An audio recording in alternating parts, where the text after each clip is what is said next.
में आप सबका स्वागत है। हम लोग नेटवर्क एनालिसिस का लेक्चर सीरीज चालू किए थे, हम लोग लाइव लेक्चर सीरीज। इसमें हम लोगों ने 3 पार्ट कवर कर चुके हैं। ये नेटवर्क थ्योरी लेक्चर सीरीज का चौथा पार्ट है। इसमें हम लोग इक्विवेलेंट सर्किट्स के बारे में देखेंगे, series equivalent circuits, parallel equivalent circuits, star to delta conversion, delta to star conversion, ये सबको थोड़ा डिटेल में देखेंगे। अगर आप लोग को ये लगता है बहुत ही बेसिक टॉपिक है, आपको पहले से आता है, तो भी मैं आपको रिकमेंड करूंगा कि आप ये लेक्चर को बहुत ही गौर से देखिए, पूरा देखिए, क्योंकि आपके बेसिक्स कुछ और अच्छे से क्लियर होंगे। इसमें हम लोग एकदम डिटेल में कवर करने वाले हैं। तो चलिए स्टार्ट करते हैं। स्टार्ट करने से पहले आपको अगर मेरी आवाज़ आ रही है तो आप एक बार कमेंट में करके बता दीजिए कि आपको मेरी आवाज़ आ रही है या नहीं आ रही है।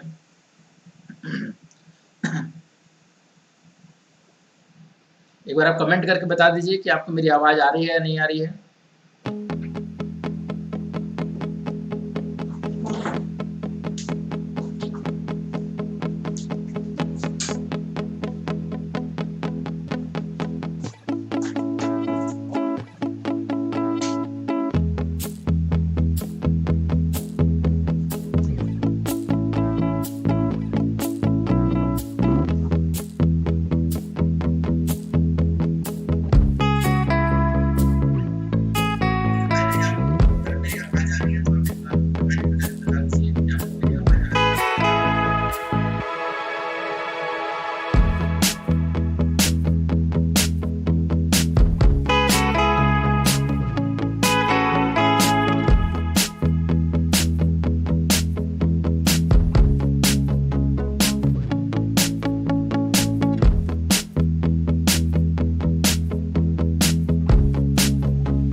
ओके, तो आई थिंक आपको सबको मेरी आवाज़ क्लियर आ रही है।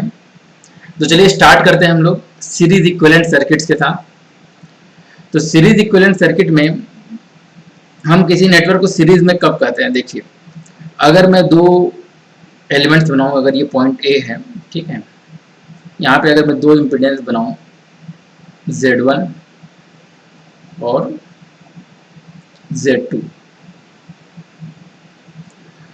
अगर ये दो इम्पीडेंस हैं Z1 और Z2, ये पॉइंट ए है, ये पॉइंट बी है। Z1 के अक्रॉस वोल्टेज को मैं बोल रहा हूँ V1 और Z1 में जो करंट है इसे मैं बोल रहा हूँ I1। Z2 में जो वोल्टेज है इसे मैं बोल रहा हूँ V2 और Z2 में जो करंट है इसे मैं बोल रहा हूँ I2। तो ये जो दो एलिमेंट हैं जिनका इम्पीडेंस Z1 और Z2 है, ये सीरीज में कहे जाएंगे अगर इसमें जो करंट फ्लो हो रहा है, पहले में करंट फ्लो हो रहा है I1 और दूसरे में जो करंट फ्लो हो रहा है I2, ये दोनों क्या हो, सेम। अगर दोनों में करंट सेम फ्लो होगा तो हम क्या कहेंगे कि ये दोनों एलिमेंट्स सीरीज में हैं।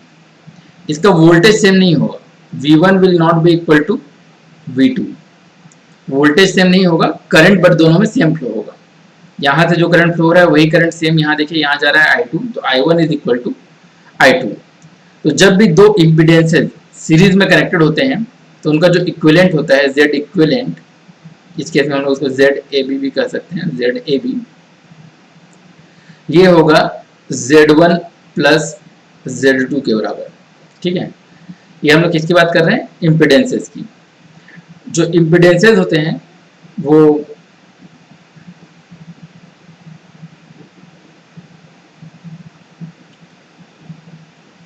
okay, I can teach in English, but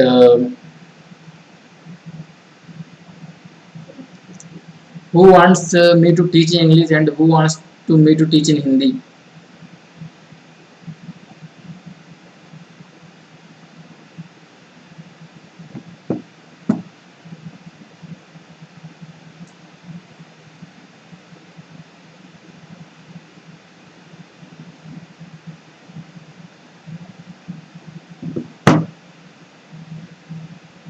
I think some people willing to teach me in Hindi and some people want to teach me in Hindi and some wants to teach me in English. So I will do one thing, I will try to teach in both language so that both can understand. Okay. So what we are telling that Z equivalent, that is ZAB, is equal to Z1 plus Z2. But what is Z1? Z1 is the impedance. So impedance is different for R, L and C. Like I think most of the people wants in Hindi, so let's do it in Hindi. So Z1 is the impedance, Z2 is the impedance. So impedance for resistive network, that is R, is equal to, for resistance impedance is equal to R itself. For inductance impedance L is equal to nothing but J omega L. Impedance of inductance L is J omega L. Inductance of capacitance C is 1 upon J omega C. और 1 upon J omega C को हम क्या लिख सकते हैं, इसको हम लोग minus J upon omega C भी लिख सकते हैं. ठीक है, इसको कभी कभार हम लोग S के फॉर्म में लिखते हैं तो इसे LS भी लिखते हैं और इसे 1 अपॉन CS भी लिखते हैं. तो इम्पिडेंसेस क्या होता है, देखिए इंडक्टर का impedance J omega L, capacitor का इंडक्टेंस इम्पिडेंस, कैपेसिटर का impedance 1 upon J omega C होता है. तो इसमें हम लोग देखें, इसमें अगर हम लोग रेजिस्टिव नेटवर्क के लिए बात करें, रेजिस्टिव नेटवर्क का Z इक्विवेलेंट क्या होगा, रेजिस्टिव नेटवर्क का Z इक्विवेलेंट या फिर मैं इसे कहूँ R इक्विवेलेंट इक्वल टू क्या होगा, R1 प्लस R2 होगा. अगर हम बात करें इंडक्टिव नेटवर्क के लिए, अगर हम लोग बात करें इंडक्टर के लिए, ठीक है, अगर हमारे पास दो इंडक्टर सीरीज में हो तो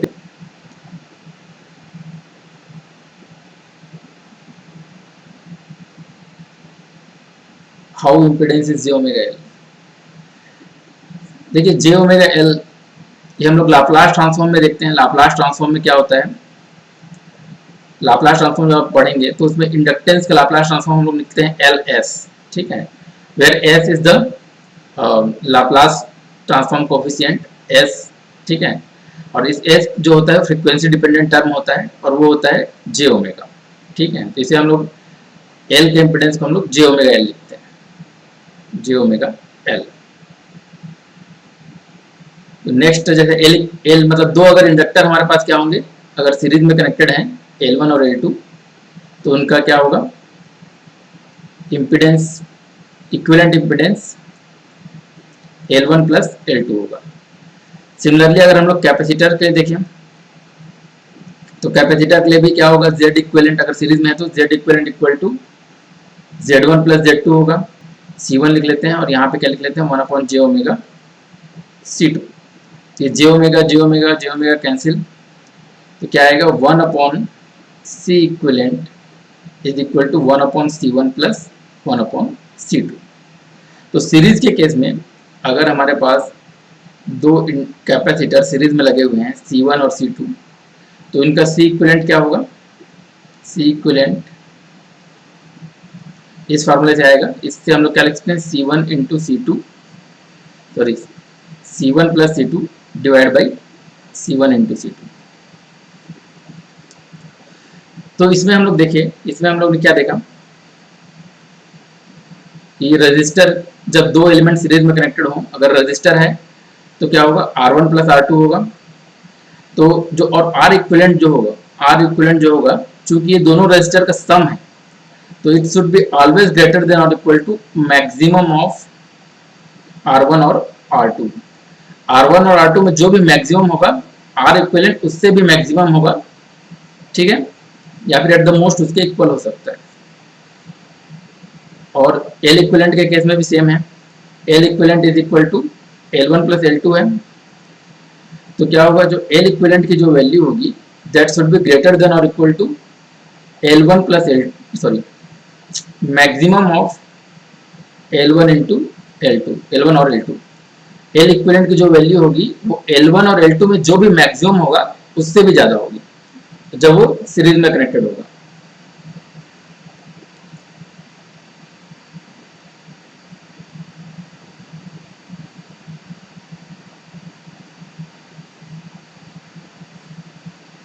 सी इक्विलेंट देखिए क्या है, सी इक्विलेंट जो है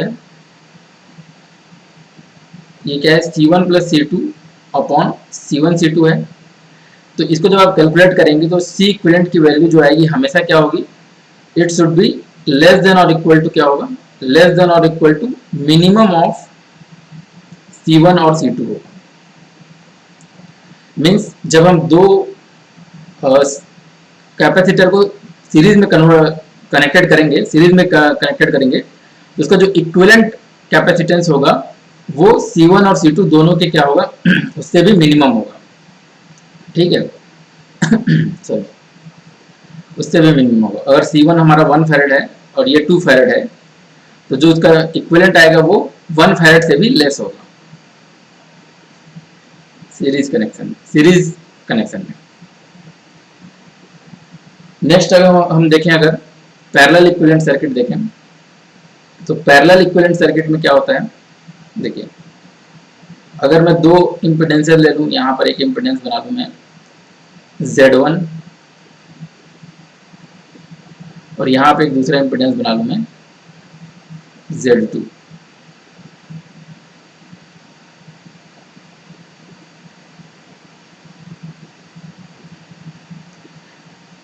ये जो टोटल वोल्टेज है इसको मैं नाम दे दूं V, Z1 के अक्रॉस वोल्टेज को नाम दे दूं अगर V1, Z2 के अक्रॉस वोल्टेज को नाम दे दूं अगर V2, Z1 के अक्रॉस जो करंट इसे मैं नाम दे दूं I1 और Z2 के अक्रॉस जो करंट है उसे मैं नाम दे दूं I2। तो दो इम्पीडेंसेस पैरेलल में कब कहे जाएंगे, जब हमारा जो Z1 और Z2 के अक्रॉस जो वोल्टेज है V1 है, V1 और V2 क्या हो, सेम हो, Z1 और Z2 के अक्रॉस वोल्टेजेस क्या हो, सेम हो, तो उसे हम लोग क्या कहेंगे कि वो दोनों हमारे पैरेलल में है। V1 equal to V2 equal to V, then this two elements are said to be parallel. But current same नहीं होगा, यहाँ पर जो करंट जा रहा है I1 is not equal to I2, current same नहीं होगा। इन दोनों का अगर वोल्टेज सेम है तो इसे हम लोग कहेंगे C equivalent value is wrong, let's see C equivalent क्या निकाला हमने, सॉरी हाँ यहाँ C equivalent की वैल्यू मैंने शायद गलत नोट कर दिया, यहाँ पे C equivalent की वैल्यू क्या होगी,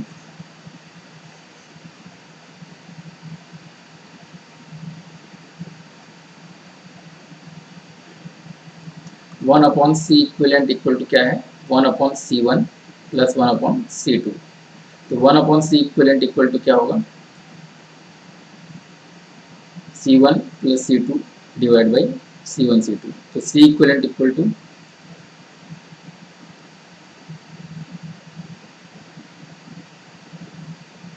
C1 C2 upon C1 plus C2।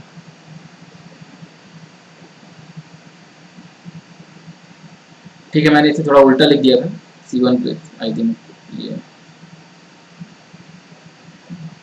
ये मैंने उल्टा लिख दिया था, इसे आप लोग करेक्ट कर लीजिएगा, ये थोड़ा जल्दी में क्या हो गया था, ये उल्टा हो गया था।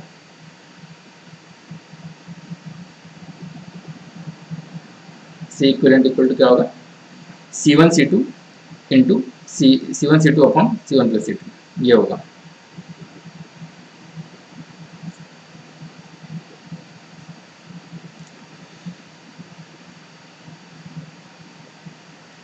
तो देखिए पैरेलल में कब कहे जाते हैं, जब दोनों का वोल्टेज सेम हो तब कहे जाएंगे ये पैरेलल में। नेक्स्ट अब हम देखें, अगर इम्पीडेंसेस की बात करें तो रजिस्टर का इम्पीडेंस की वैल्यू R ही होती है, इंडक्टर की इम्पीडेंस की वैल्यू LS या फिर इसे लिख सकते हैं j ओमेगा L, कैपेसिटर की इंडक्टेंस की वैल्यू जो होती है वो 1 बाई CS या फिर लिख सकते हैं इसे 1 अपॉन j ओमेगा L। तो जो बेसिकली क्या होता है, जो इम्पीडेंस होता है that is proportional to R होता है, ठीक है, और इम्पीडेंस जो होता है that is proportional to L होता है, but impedance is inversely proportional to C होता है, यहाँ पे j ओमेगा C होगा, impedance is inversely proportional to C।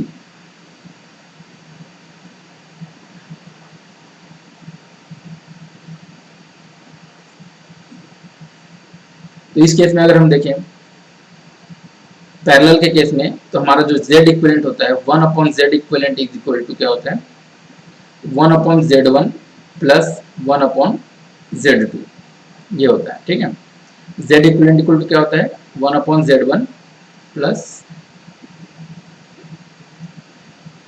ये।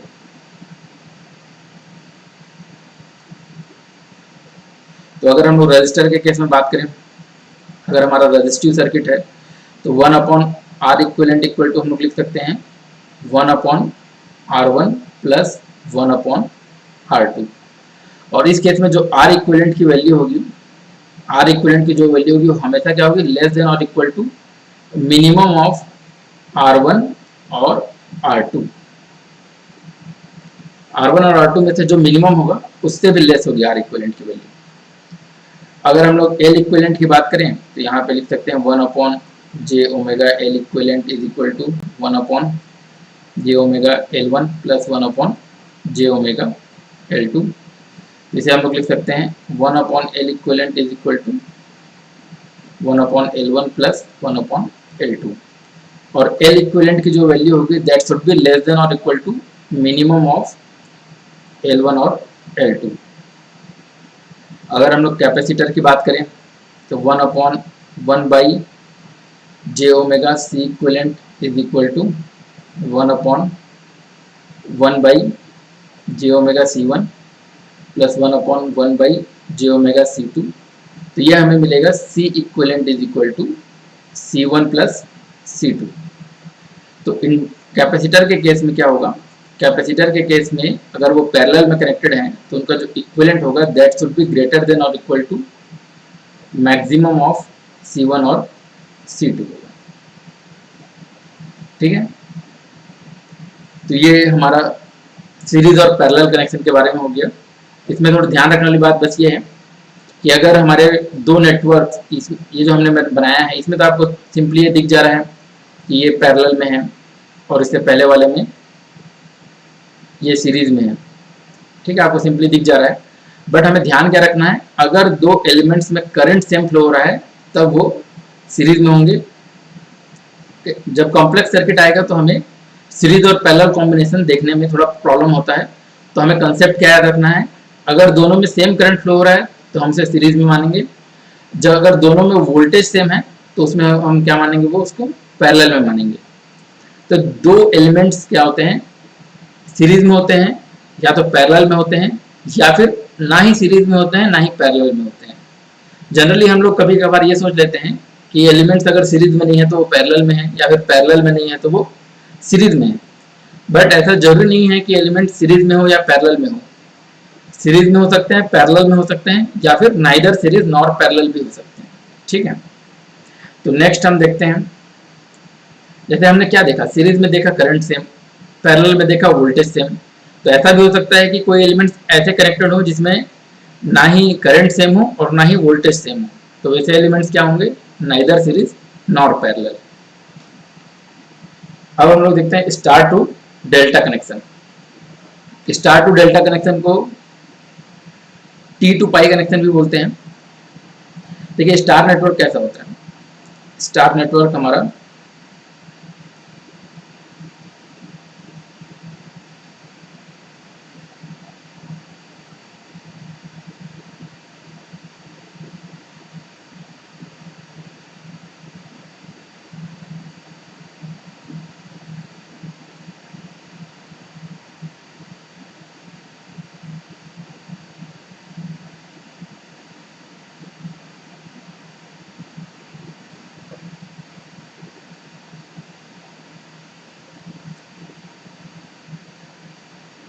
देखिए इसे मैं नाम दे रहा हूँ Z1, यहाँ पर लिखा है इसे मैं नाम दे रहा हूँ Z1, इसे नाम दे रहा हूँ Z2, इसे नाम दे रहा हूँ मैं Z3। इस पॉइंट को लेट सपोज मैं बोल रहा हूँ पॉइंट A, इसका मैं बोल रहा हूँ पॉइंट B, इसका मैं बोल रहा हूँ पॉइंट C।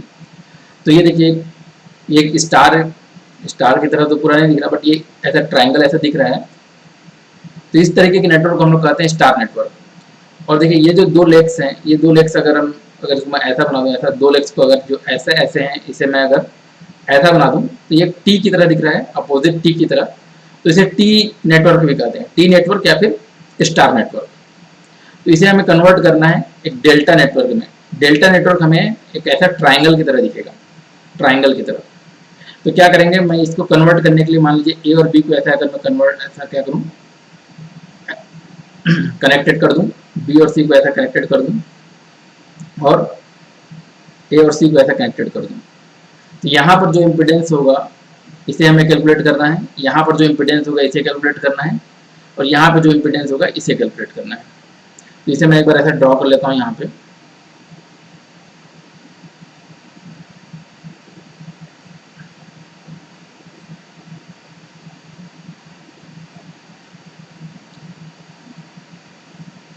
एक मिनट इसे दोबारा ड्रॉ कर लेते हैं यहाँ पे।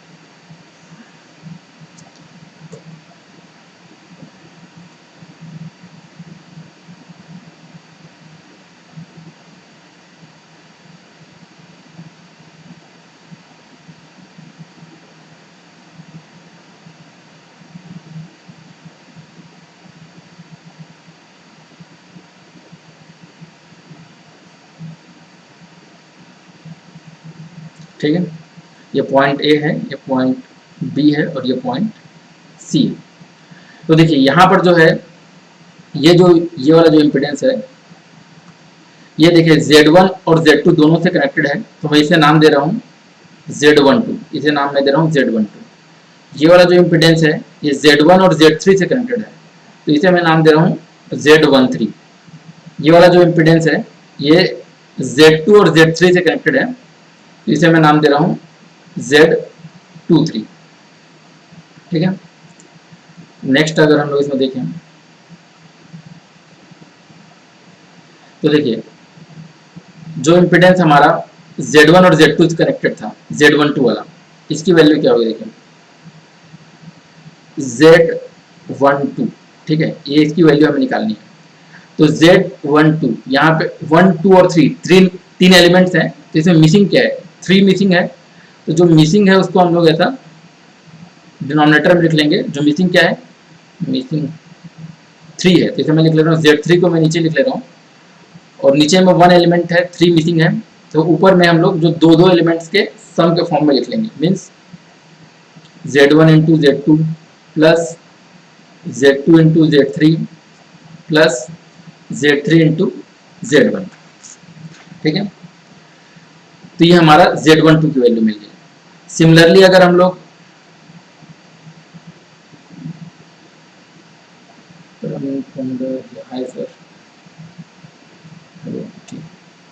देखिए सिमिलरली हम लोग किसकी वैल्यू निकाल सकते हैं, Z23 की वैल्यू निकाल सकते हैं। 23 में क्या मिसिंग है, देखिए 1 मिसिंग है, तो 1 को आप लोग क्या कर लीजिए डिनोमिनेटर में लिख लीजिए, Z1 को आप डिनोमिनेटर में लिख लीजिए, और बाकी डिनोमिनेटर सबका सेम होगा। क्या होगा, Z1 Z2 plus Z2 Z3 plus Z3 Z1।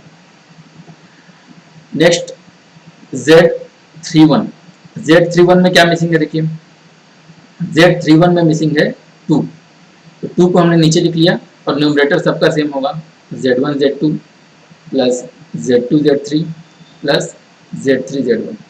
नीचे में जो मिसिंग है वो एक एलिमेंट आएगा और ऊपर में दो एलिमेंट्स के डॉट प्रोडक्ट का सम होगा। डॉट मतलब दो एलिमेंट का प्रोडक्ट होगा और उसका सम होगा। तो अगर नीचे में Z3 है, अगर यहाँ Z3 मिसिंग है तो नीचे में Z3, यहाँ पे 1 मिसिंग है तो नीचे में Z1, यहाँ पे 2 मिसिंग है तो नीचे में Z2। अब इसमें देखिए, इसमें अगर एक हम स्पेशल केस कंसिडर करें, जब हमारे Z1, Z2 और Z3 ये तीनों की वैल्यू सेम हो, लेट सपोज तीनों की वैल्यू क्या है, Z है, इस केस में Z12 क्या होगा, इस केस में हमारा ये अगर तीनों की वैल्यू सेम है Z1, Z2, Z3, तो हमारा Z12 भी इक्वल टू Z23 और Z31 ये तीनों की वैल्यू भी क्या होगी, सेम होगी। ठीक है, तो देखिए ये Z1 इंटू Z2 दोनों की वैल्यू Z है, तो ऊपर में क्या जाएगा Z square plus Z square, और नीचे में क्या है Z3 रहे, Z1 रहे, Z2 रहे, तीनों की वैल्यू क्या है Z है, तो डिवाइड बाई Z क्या आएगा 3Z square divide by Z, तो ये कट जाएगा, तो Z12 या Z21 या Z ये इन तीनों की वैल्यू कितनी आ जाएगी, 3Z आ जाएगी। अगर हमारे स्टार कनेक्टेड नेटवर्क में Z1 equal to Z2 equal to Z3 तीनों की वैल्यू अगर सेम है और उसकी वैल्यू Z है, तो डेल्टा कनेक्टेड नेटवर्क में जो Z12 equal to Z21 equal to Z231 इसकी वैल्यू कितनी होगी, 3Z होगी, 3 टाइम्स हो जाएगी। स्टार कनेक्टेड नेटवर्क में जो इम्पिडेंस है वो डेल्टा कनेक्टेड नेटवर्क में उसकी इम्पिडेंस कितनी हो जाएगी, 3 टाइम्स हो जाएगी। ठीक है, तो इसमें हम बात करें, हम क्या जानते हैं, हम लोग अभी इम्पिडेंस के टर्म में देख रहे हैं। तो इम्पिडेंस के टर्म में देख रहे हैं, तो अगर हम लोग रेजिस्टेंस की बात करें तो रेजिस्टेंस के लिए भी फार्मूला क्या होगा, सेम होगा जो हमने अभी देखा। इंडक्टर के लिए देखें तो इंडक्टर के लिए भी फार्मूला क्या होगा, जो सेम होगा जो हमने अभी देखा, because impedance is proportional to R and impedance is proportional to L. But capacitor के केस में ये फार्मूला थोड़ा चेंज हो जाएगा, बिकॉज कैपेसिटर के केस में impedance is inversely proportional to C होता है, और इम्पिडेंस क्या होता है, 1/j ओमेगा सी होता है। तो इसमें हम लोग एक कैपेसिटर के लिए एक फार्मूला निकाल के देखते हैं। कैपेसिटर का फार्मूला क्या था, देखिए सबसे पहले फार्मूला लिख लेता हूँ। Z12 इक्वल टू क्या था, डिवाइड बाई Z3 था, और यहाँ पे Z1 Z2 plus Z2 Z3 plus Z3 Z1 ये था। तो कैपेसिटर के केस में अगर हम लोग देखें तो कैपेसिटर में अगर मैं मान रहा हूँ Z12 को मान रहा हूँ मैं, इसका इम्पिडेंस क्या होगा, 1/j omega C12। Similarly Z1 के लिए क्या लिखूंगा, 1/j omega C1। Similarly Z2 के लिए C2, Z3 के लिए C3। तो देखिए क्या आएगा हमारा, 1/j omega C12 equal to क्या होगा, इक्वल टू होगा 1/j omega C1 into 1/j omega C2 plus, मैं यहाँ पर थोड़ा इसको रफ कर लेता हूँ, यहाँ पर इसको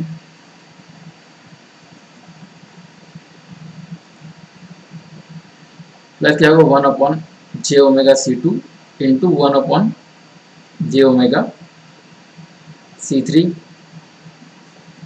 plus 1/j omega C3 into 1/j omega C1 डिवाइड बाई क्या होगा, Z3 है यहाँ पर, तो 1/j ओमेगा C3। तो देखिए ये जो नीचे का जो एक j ओमेगा है, ये ऊपर के एक j ओमेगा से कट जाएगा। ठीक है, तीनों ये जो 3 पार्ट है इसके एक j ओमेगा से कट जाएगा, और जो यहाँ पर का जो j ओमेगा है ये इसके दूसरे वाले j ओमेगा को भी काट देगा। तो क्या बचा देखिए,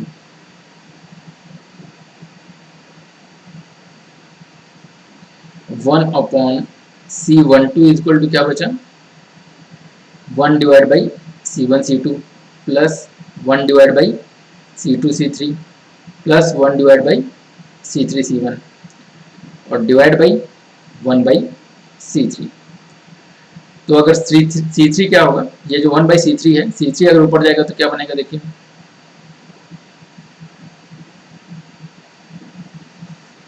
1/C12 इक्वल टू क्या लिख सकते हैं, C3 को ऊपर ले जाइए, 1 बाई C3 है तो C3 को ऊपर ले जाएंगे तो C3/C1 C2 प्लस यहाँ पर से C3 कट जाएगा तो बचेगा यहाँ पे 1 बाई C2 बचेगा केवल बस, प्लस 1 बाई C1 बचेगा।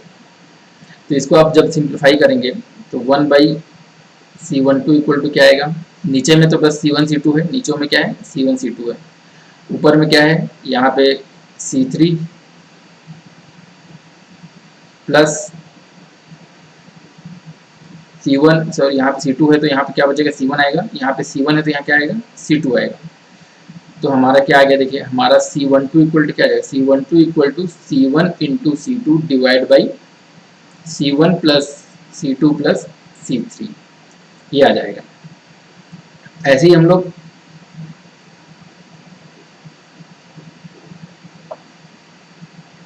ये हमारा आ गया।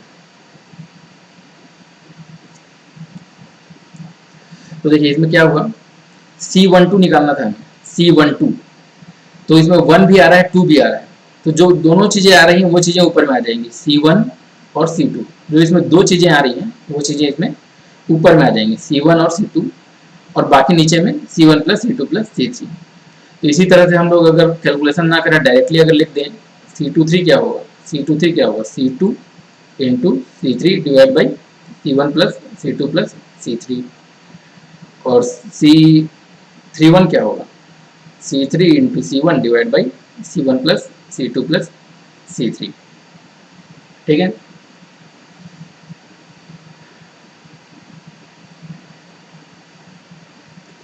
तो देखिए इसमें अगर क्या हो, अगर C1 equal to C2 equal to C3, अगर तीनों सेम हो कि इसकी वैल्यू लेट्स सपोज C हो, तो इसमें C12 इक्वल टू कितना होगा, C12 इक्वल टू क्या होगा, C into C divide by C1 डिवाइड बाई C प्लस C क्या आएगा, C square divide by 3C, मतलब C बाई 3, मतलब हमारा जो कैपेसिटर है, कैपेसिटर की वैल्यू क्या हो जाएगी, 1/3 हो जाएगी। जब हमारा star connected network delta connected network में कन्वर्ट होगा, तो अगर वो रेजिस्टिव नेटवर्क है तो रेजिस्टेंस की वैल्यू 3 टाइम्स हो जाएगी, अगर इंडक्टिव नेटवर्क है तो इंडक्टर की वैल्यू भी 3 टाइम्स हो जाएगी, बट कैपेसिटर की वैल्यू क्या होगी, 1/3 टाइम्स हो जाएगी। ठीक है, कैपेसिटर की वैल्यू 1/3 टाइम्स हो जाएगी।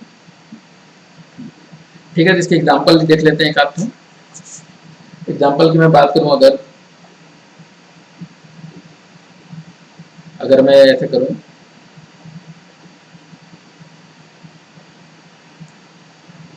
रजिस्टर इंडक्टर ले लेते हैं, रजिस्टर तो इसके आप समझ ही जाएंगे।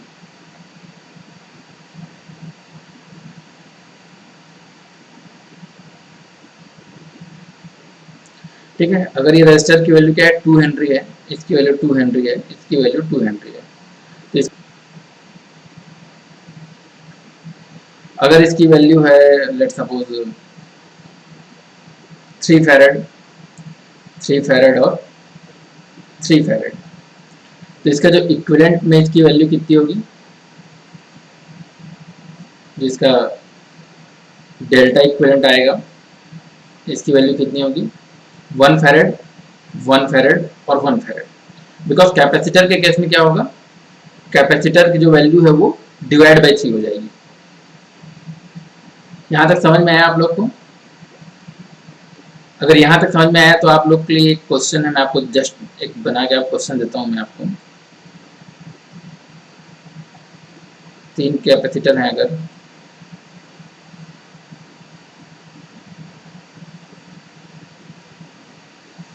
इसमें अगर आपको दिया हुआ है था -j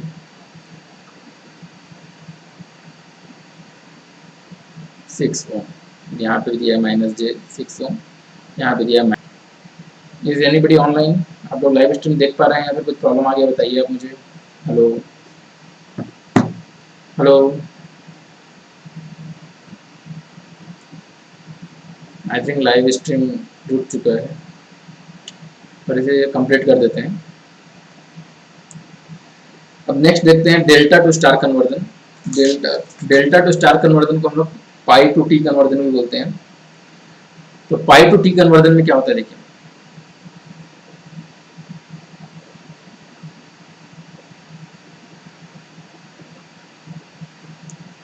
हम कुछ देर वेट का पॉज लेते हैं, 1 मिनट।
तो अब हम लोग देखते हैं डेल्टा टू स्टार कन्वर्जन, जिसे हम लोग पाई टू टी कन्वर्जन भी बोलते हैं, पाई टू टी कन्वर्जन।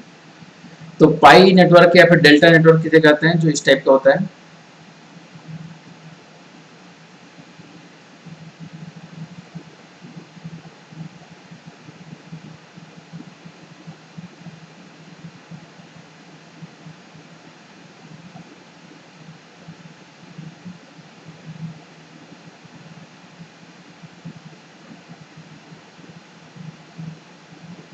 तो इसे अगर सेम हम लोग वही कन्वेंशन फॉलो करते हैं, इसको हम लोगों ने क्या नाम दिया था, इसको हम लोगों ने नाम दिया था Z12, इसे हम लोगों ने नाम दिया था Z13, इसे हम लोगों ने नाम दिया था Z23।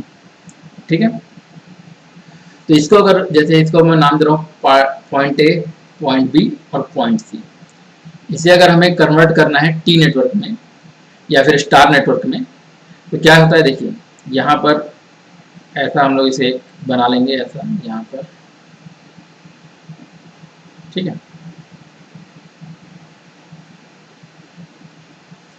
तो देखिए ये जो इसमें देखिए ये जो पॉइंट है ये वहां पर वाला, ये किन दो इम्पिडेंसेस से घिरा हुआ है, Z12 और Z13। तो दोनों में कॉमन क्या है, 1, तो इसे मैं नाम दूंगा Z1। ये जो इम्पिडेंस है ये Z12 से घिरा हुआ है और Z23 से घिरा हुआ है, तो दोनों में कॉमन क्या है, 2, तो इसे मैं नाम दूंगा Z2। इसमें देखिए Z13 और Z23 कॉमन क्या है, 3, तो इसे मैं नाम दूंगा Z3। तो इसका जो फार्मूला होगा देखिए क्या होगा, Z1 जो है उसमें दो चीजों से घिरा हुआ, किससे किससे, Z12 और Z13, तो उसे आप यहाँ पे लिख लीजिए। और नीचे में आपका आ जाएगा तीनों का सम, Z12 plus Z23 plus Z31। इसमें देखिए 1 है, तो 1 कहाँ कहाँ पर होता है उसको हमें ऊपर लिखना है, न्यूमरेटर में लिखना है। 1 जिसमें जिसमें है उसे हमें क्या लिखना है, उसमें न्यूमरेटर में लिखना है, Z1 और Z12 और Z23। सिमिलरली अगर मैं Z2 का लिखूं तो 2 जिसमें होता है उसे हमें न्यूमरेटर में लिखना है, किसमें होता है, Z23 में होता है और Z12 में होता है। तो डिवाइड बाई सेम होगा, डिनोमिनेटर दोनों का सेम होगा, Z23 इंटू Z31। अगर हमें Z3 लिखना है तो Z3 कहाँ कहाँ पर होता है, Z31 में और Z23 में, और डिवाइड बाई क्या होगा, डिवाइड डिनोमिनेटर तीनों का सेम होगा, Z12 plus Z23 plus Z31। तो अगर हम लोग बात करें,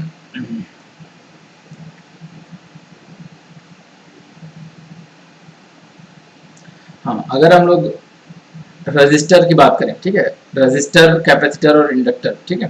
तो रजिस्टर और इंडक्टर में क्या होता है, Z is proportional to resistor, Z is proportional to inductor.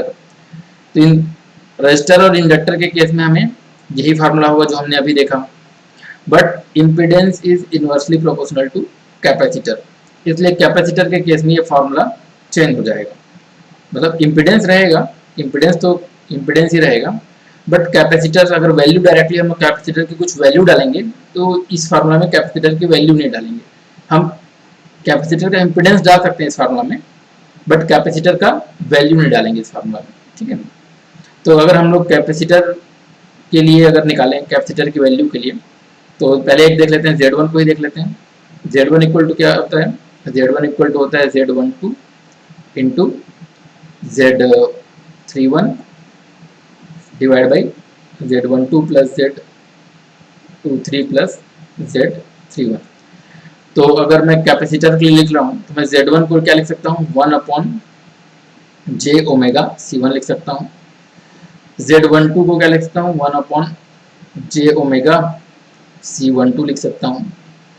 Z31 को क्या लिख सकता हूँ, 1/j ओमेगा C31 लिख सकता हूँ, डिवाइड बाई Z12 क्या होता है, 1/z omega C12 plus 1/j omega C23 plus 1/j omega C31। तो देखिए यहाँ पर दो j ओमेगा का मल्टीप्लिकेशन है, तो एक जो j ओमेगा है इसके साथ कट जाएगा, और जो दूसरा वाला j ओमेगा है ये डिनोमिनेटर के जे ओमेगा के साथ कट जाएगा। तो इसे हम लोग क्या लिख सकते हैं, 1/C1 is equal to 1/C1 is equal to 1/C12 into 1/C31 divide by 1/C12 plus 1/C23 plus 1/C31।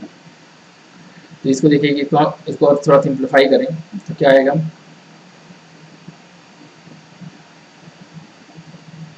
1/C1 equal to क्या है, 1/C1 इक्वल टू इसको 1/C12 इंटू C31 रहने दीजिए। यहाँ पे क्या होगा देखिए, यहाँ पे डिवाइड बाई क्या हो जाएगा, C12 into C23 into C31।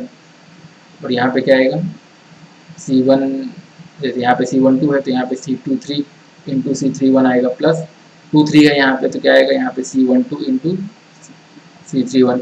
यहाँ पे C31 है तो यहाँ पे क्या आएगा, C12 इंटू C23। तो इसमें से ये कैंसिल हो जाएगा, 12 और 31 का 12 और 31 कैंसिल हो जाएगा। तो देखिए बचेगा क्या,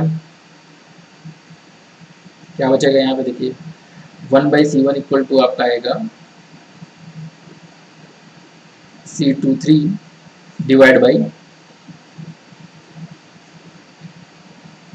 C23 सॉरी इसको अगर ऐसे जनरल में लिख लूँ, C12 into C23 plus C23 into C31 plus C31 into C12 ये आएगा। तो इसको देखिए ये 1/C1 आया, C1 इक्वल टू क्या आ जाएगा, देखिए C1 इक्वल टू जो हमारा C1 में एब्सेंट है, 1 में क्या एब्सेंट है, 23 एब्सेंट है, तो C23 यहाँ पे आ जाएगा।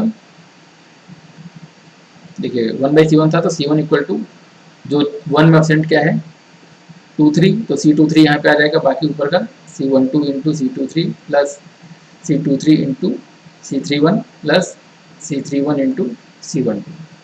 ठीक है, तो देखिए इसमें जो ऐसा फार्मूला है कि जो यहाँ पे एब्सेंट जो मिसिंग होता है वो आता है डिनोमिनेटर में। ये जनरली इसमें होता है हमारा डेल्टा टू स्टार कन्वर्जन में होता है। यहाँ पे जैसे हम लोगों ने इसमें देखा था, तो जो चीज़ मिसिंग था वो नीचे आ रहा था। तो देखिए जैसा स्टार टू डेल्टा कन्वर्जन में हो रहा है, sorry delta to star conversion जैसे हो रहा है उसका अपोजिट स्टार टू डेल्टा में हो रहा है कैपेसिटर के लिए। कैपेसिटर के लिए थोड़ा फार्मूले अपोजिट हो जाते हैं, स्टार टू डेल्टा का डेल्टा टू स्टार टाइप का हो जाता है और डेल्टा टू स्टार का स्टार टू डेल्टा टाइप का हो जाता है। तो देखिए इसमें अगर हम लोग देखें कि अगर C1 equal to sorry C12 equal to C23 equal to C31 equal to अगर सेम हो, लेट्स सपोज C है, तो C1 इक्वल टू क्या होगा, या फिर मैं कह सकता हूँ C1 इक्वल टू क्या होगा, C2 होगा या इक्वल टू C3 होगा। और ये क्या होगा, दोनों की तीनों की वैल्यू सेम है तो C into C plus C into C plus C into C divide by C। तो क्या आ जाएगा, देखिए अब क्या आ जाएगा 3C² डिवाइड बाई C। क्या आ जाएगा यहाँ पे 3C।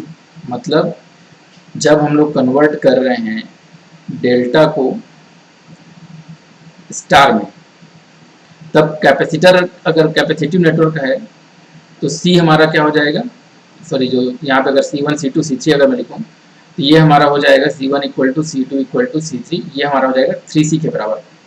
बट अगर नॉर्मल इम्पिडेंस की बात करूँ मैं, मतलब इंडक्टर और रजिस्टर और इंडक्टर के केस में बात करूँ तो उस केस में हम लोग देख लेते हैं। Let suppose Z12 equal to Z23 equal to Z31 और इसकी वैल्यू लेट सपोज कितनी है, Z है, तो हमारा Z1 इक्वल टू Z2 होगा और Z2 इक्वल टू Z3 होगा। और इसकी वैल्यू क्या होगा, देखिए यहाँ फार्मूला से निकाल सकते हैं हम लोग, कोई भी फार्मूला लगा दिए, Z12 इंटू Z23, ठीक है, क्या लगा दिए Z12 into Z23 divide by Z12 plus Z23 plus Z31। तो यहाँ पे क्या आ जाएगा, देखिए सबकी वैल्यू सेम है तो Z into Z divide by Z plus Z। तो क्या आ जाएगा Z² डिवाइड बाई 3Z या फिर Z डिवाइड बाई 3। मतलब इम्पिडेंसेस क्या होंगे, 1/3 हो जाएंगे। इम्पिडेंसेस जब हम लोग कन्वर्ट करते हैं डेल्टा को स्टार में तो इम्पिडेंसेस क्या होते हैं, 1/3 हो जाते हैं। जब हम लोग करते हैं, अगर इम्पिडेंसेस की वैल्यू सेम हो तो, अगर इम्पिडेंसेस की वैल्यू क्या हो, सेम हो तब। जब हम लोग करते हैं स्टार को डेल्टा में कन्वर्ट, तो इम्पिडेंसेस क्या हो जाते हैं, 3 टाइम्स हो जाते हैं, अगर इम्पिडेंसेस की वैल्यू सेम हो तब। देखिए अब हम लोग इसमें देखते हैं, ये जो फार्मूला देखें, फार्मूला को रिमेंबर कैसे रखें, फार्मूला को हम लोग याद कैसे रखें। देखिए फार्मूला को याद रखने के लिए आप बेसिकली ये जो डायग्राम है मेरा, ये डायग्राम, इसको याद रखिए। जब हम लोग स्टार को स्टार बनाएं, तो स्टार के जो लेग्स हैं उसको आप ऐसे ही नॉमेनक्लेचर कीजिए। इसको Z1 लिखिए, इसको Z2 लिखिए और इसको Z3 लिखिए। तो देखिए जो Z1 और Z जो इन दोनों से कनेक्टेड होगा उसको आप डेल्टा में क्या लिखिए, Z12 लिखिए। जो Z1 और Z3 से कनेक्टेड होगा उसको Z13 लिखिए, Z13 लिखिए। और जो Z2 और Z3 से कनेक्टेड होगा उसे Z23 लिखिए। तो इसमें देखिए रिमेंबर करने के लिए क्या है, देखिए Z12 है, ठीक है, Z12 है, तो इसमें जो मिसिंग टर्म होगा उसको आप लिखिए इसके डिनोमिनेटर में। देखिए अब डिनोमिनेटर में क्या है, अगर देखिए यहाँ पे 2 चीजें हैं, 2 चीजें 1 और 2 है, एक चीज मिसिंग है, तो एक चीज मिसिंग है तो उसको आप लोग नीचे में लिखेंगे, एक चीज है, ठीक है, एक चीज केवल मिस है तो उसको आप लोग क्या कीजिए, डिनोमिनेटर में लिखिए। और देखिए डिनोमिनेटर में क्या आ रहा है, एक टर्म आ रहा है, ठीक है, Z3 केवल एक टर्म है, तो 2 टर्म का मल्टीप्लाई करके आप ऊपर में लिखिए। यहाँ पे अगर एक टर्म आ रहा है तो आप क्या कीजिए, 2 टर्म का मल्टीप्लाई करके ऊपर में लिखिए, Z1 Z2 Z2 Z3 और Z3 Z1, 2 टर्म का मल्टीप्लाई करके सम कीजिए। और अगर आपको डेल्टा टू स्टार में कन्वर्ट करना है, अगर आपको डेल्टा टू स्टार में कन्वर्ट करने वाले को फार्मूला याद रखना है, तो क्या करेंगे, देखिए नॉमेनक्लेचर आपको ऐसे ही करना है। Z12 और Z23 से जो घिरा हुआ है उसको आप नाम दीजिए Z1, ठीक है। Z23 और Z12 से जो घिरा हुआ है उसको नाम दीजिए Z2। जो Z23 और Z13 से घिरा हुआ है उसको नाम दीजिए Z3, ठीक है, दोनों में 3 आ रहा है तो 3। तो आप देखिए इसमें देखिए क्या है, 1 है, मिसिंग क्या है इसमें, 2 और 3, 2 चीजें मिसिंग है। जब 2 चीजें मिसिंग होगा तो आप उसे ऊपर तरफ लिखिए, मतलब न्यूमरेटर में लिखिए। 2 चीजें मिसिंग होगी तो उसे आप क्या करेंगे, न्यूमरेटर में लिखेंगे। एक चीजें मिसिंग होगी तो उसमें डिनोमिनेटर में लिखेंगे, ठीक है। तो 2 चीजें मिसिंग है तो उसको मैंने न्यूमरेटर में लिखा। और देखिए न्यूमरेटर में क्या आ रहा है, 2, न्यूमरेटर में मेरे पास आ रहा है 2 टर्म, न्यूमरेटर में क्या आ रहा है, 2 टर्म आ रहा है। तो नीचे में मैं क्या करूंगा, डिनोमिनेटर में क्या करूंगा, एक एक टर्म का प्लस लिखूंगा, एक 1 टर्म 1 टर्म 1 टर्म और तीनों को सम करूंगा। तो कैसे याद रखना है हमको, सबसे पहले हमको ये फिगर याद रखना है। फिगर कैसे, फिगर में जो नॉमेनक्लेचर किए हैं इस नॉमेनक्लेचर को आप याद रखिए बस। इस नॉमेनक्लेचर अगर आपको याद रहा कैसे इसे हमें नेम दिए हैं, Z1 Z2 और Z3, और इसको Z12 Z23 और ये नाम दिए हैं। अगर आपको नाम याद आ जाएगा ऐसा, नॉमेनक्लेचर अगर आप ऐसा कर लेंगे तो आपको फार्मूला याद आ जाएगा। फार्मूला कैसे याद रखना है, अगर हमारे यहाँ पे 1 टर्म मिसिंग है, 2 3 1 टर्म मिसिंग है तो उसको नीचे लिखना है। और नीचे में अगर 1 टर्म है तो ऊपर में 2 टर्म आएंगे और 2 टर्म का मल्टीप्लाई होके सम होगा। और दूसरा केस में क्या होगा, अगर यहाँ पे 2 टर्म मिसिंग है तो वो आएगा न्यूमरेटर में, और 2 टर्म ऊपर में आ गया तो नीचे में क्या आएगा, एक एक टर्म का एडिशन आएगा, नीचे में एक एक टर्म आएंगे। तो इस तरह से आप क्या कर सकते हैं, इन फार्मूला को याद रख सकते हैं। बस आपको सही तरीके से नॉमेनक्लेचर इसका करना आना चाहिए, Z1 Z2 Z3 और Z12 Z21 और Z23, ऐसा नाम नॉमेनक्लेचर कर लेंगे तो आप इसको इजीली फार्मूला को याद रख पाएंगे। और ये फार्मूला आपको याद होगा तो आप डेफिनेटली आप इसको याद रख पाएंगे, किसको, कि अगर फार्मूला याद होगा तो आपको इसमें कंफ्यूजन नहीं होगा कि जब आप स्टार से अगर डेल्टा बना रहे हैं, डेल्टा से स्टार बना रहे हैं और तीनों का इम्पिडेंसेस अगर सेम है, इम्पिडेंसेस क्या है, सेम है, तो क्या हो जाएगा,